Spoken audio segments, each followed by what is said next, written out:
Okay तो मैं अभी अभी धुरंधर द रिवेंज या फिर धुरंधर 2 देख के आया हूँ and let's talk about it. सबसे पहले तो इंडिया में इस मूवी को सेंसर किया गया था, कुछ ब्रूटल सीन्स और कुछ डायलॉग्स को कट किया गया था ताकि लोग ऑफेंड ना हो। लेकिन क्योंकि मैं रहता हूँ यूके में तो मैंने यहाँ पे फुल अनकट वर्जन को देखा है जिसपे डायलॉग्स और ब्रूटल सीन्स भी एग्जैक्ट वैसा का वैसा ही था जैसा आदित्य धर ने बनाया है and I consider myself a lucky guy to experience that. तो बात करते हैं मूवी की। मूवी में मुझे सबसे बेस्ट लगा मेजर इकबाल और हमजा का फेस ऑफ। इन दोनों के बीच का जो एक्शन सीन था वो बहुत ही ज्यादा सेटिस्फाइंग था और काफी ज्यादा ब्रूटल। मुझे लगा नहीं था कि ये ब्रूटैलिटी के लेवल पे इस हद तक चले जाएंगे, लेकिन एब्सोल्यूट सिनेमा। और इन दोनों के बीच का जो बैटल है वो बहुत ही थ्रिल से भरा हुआ है। आप हमजा के लिए रूट करते हो लेकिन आप सोचते रहते हो कि क्या हमजा यहाँ पे मरेगा and it just gets more interesting by every second. तो मेजर इकबाल और हमजा का जो फेसअप था वो मेरे लिए मूवी का सबसे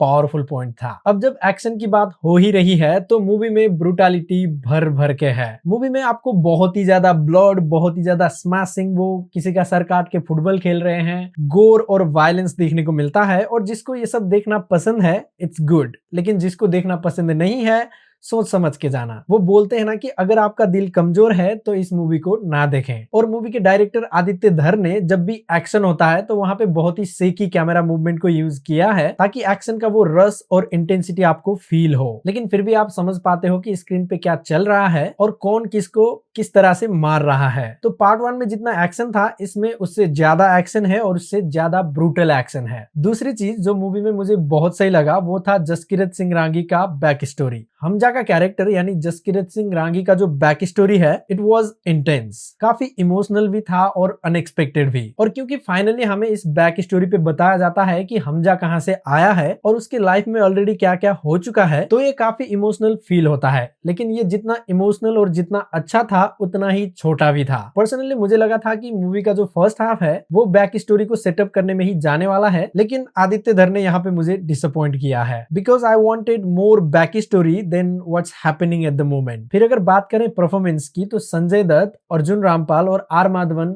एकदम परफेक्ट। जैसा उनका कैरेक्टर था उन्होंने उस तरह का रोल प्ले किया है and they were really really good. लेकिन रणवीर सिंह एब्सोल्यूट पीक, चाहे वो एक्शन का सीन हो या फिर इमोशनल वाले सीन्स हो, रणवीर सिंह ने एकदम अपने कैरेक्टर को नेल किया है। He will make you cry for him, he will make you root for him. और सबसे बढ़िया तो मुझे तब लगा जब हमजा को छुड़ा के वो लोग इंडिया लाने वाले होते हैं और रणवीर सिंह बस हंसता है। That was something crazy. फिर मूवी में बहुत सारे इमोशनल मोमेंट्स भी है और यहाँ पे मैं स्पॉयलर्स की बात करने वाला हूँ क्योंकि जो मैं आपको बताना चाहता हूँ उसके लिए स्पॉयलर्स भी बताने पड़ेंगे। तो स्पॉइलर वार्निंग। जब जसकीरत सिंह रांगी अपने घर वापस आता है एंड ही रियलाइजेस कि उसकी माँ और उसकी बहन अब उसका रास्ता देखना छोड़ चुके हैं, वो मोमेंट बहुत ही सैड था। मैं रोते रोते रह गया। वहां पे एक अरिजीत सिंह का सैड सॉन्ग भी बैकग्राउंड में चलता रहता है और रणवीर सिंह का परफॉर्मेंस मतलब मैं बता ही नहीं सकता, इट वॉज दैट गुड। फिर जब येलिना को पता चलता है कि हमजा एक इंडियन एजेंट है, वहां पे भी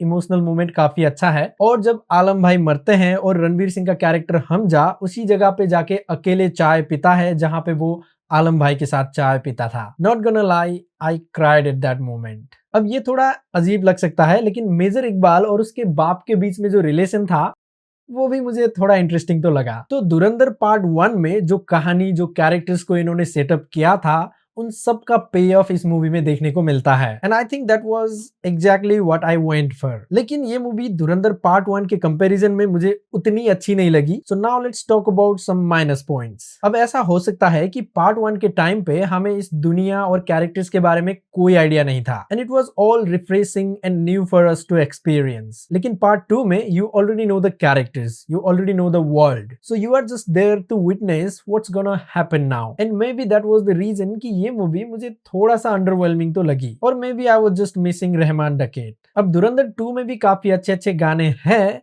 लेकिन पार्ट 1 का जो म्यूजिक एल्बम था इट इज अनमैच्ड। फिर एक और चीज जो मुझे उतना पसंद नहीं आया that was the buildup for Bade Sahab that we saw in part 1। लेकिन बड़े साहब तो छोटे बम निकले। और सबसे इम्पोर्टेंट ये मूवी मुझे थोड़ा सा प्रोपागेंडा तो लगा। Although I'm from Nepal and I don't know all the politics around India, but the movie felt like a little bit in favor of Modi Sarkar. And now I'm waiting for the next video of Dhruv Rathi. So this was my opinion or my experience of watching Dhurandhar the Revenge. लेकिन आपको धुरंधर the revenge कैसी लगी और क्या ये आपको part 1 जितनी पसंद आ गई?